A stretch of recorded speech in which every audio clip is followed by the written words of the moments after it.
Now let us understand historical methods. What is historical methods? Historical method is generally used in history. You may be thinking like that. And you may also be thinking about this that historical method is not the subject of science. Historical method is not the matter of science. But you must be clear about this fact that each and every subject has its history after it. Because all of a sudden, whatever you are seeing is not because of all of a sudden.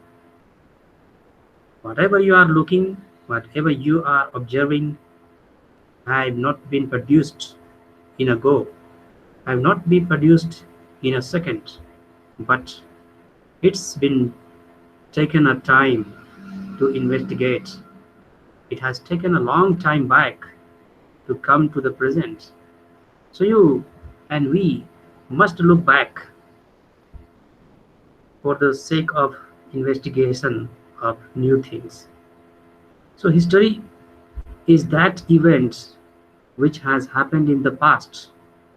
So there are so many experiments which have been done in the past of our life, just like Newton's and Einstein, Galileo Galilei. In the 16th century, you go back and you see how telescope was invented. How was the bulb invented by Thomas Alva Edison? How was the TV was invented by J.L. Bayard? How was the TV? How was the radio was invented by Marconi? And there are so many investigations in which you think about how could they be able to understand and what were the process the scientists in past used to apply. So we cannot understand if we don't study the history of the scientists. If we try to understand the history of scientists, then we come and we generalize our life. We assimilate our life with the scientist and we try to understand what our behavior is and how much different behavior, how much our behavior is different from those scientists. So if we don't understand the history of any scientist, then we don't understand what we are doing and what they were doing. So we study the history of any scientist only because that we may also be capable of understanding and doing and adopting the steps which they have adopted. So historical method gives you the good platform to go ahead and lead yourself forward. So this is the history path in which you get a path to find out new things.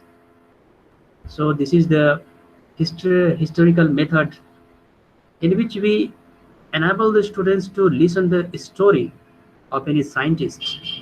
We try to explain and we enable the students to imagine the historical discoveries in the past. Who was the Pythagoras? Who was Jesse Bose? And who was Marie Curie? We try to make explanation of several type of scientist history. So in this way, students find it very interesting. Students find it very interesting to listen the history and story, and they in this way understand the process of science. So in the history, we try to explain the timeline of any scientist and timeline of any discovery, so as to understand the time taken to discovery. If we don't understand how much time they have spent it, how much time the scientist in past has spent, then we don't understand how much labor we need to do. So if we understand the timelines, just like uh, many of scientists have discovered large number of things which they have taken a very long period of time to discover something new. So for the same period of time, we must possess patience in ourselves. So in this way, we also try to develop the attitude and a struggling mind like that scientist. So in this way, historical methods enables all students to understand the path of understanding of science. So this is useful for teachers and students both, but this is more useful in uh, lower classes because students want to listen the history and story also, and this is also useful for higher classes. When you become research scholar, then you try to understand the background of any scientist so that you may also do like that. So you just get inspiration from any scientist. If you make any scientist your icon, then you try to follow that, and you understand his. If you understand his life, then you try to adopt that for learning and teaching. So it was a historical method. Now let us understand biographic biographical approach. Biographical approach. Biographical approach is that approach in which we illustrate about the biography of any scientist. It means a entire contribution we study about a scientist. How much they have worked, we enlist. We, after enlisting, enable the students to understand what contributions and how much work have been done by a particular scientist. So if we try to understand entire work of a scientist, then we try to understand the bibliography or biography of a scientist. So biography tells about the entire life history of a scientist. After understanding the life history of a scientist,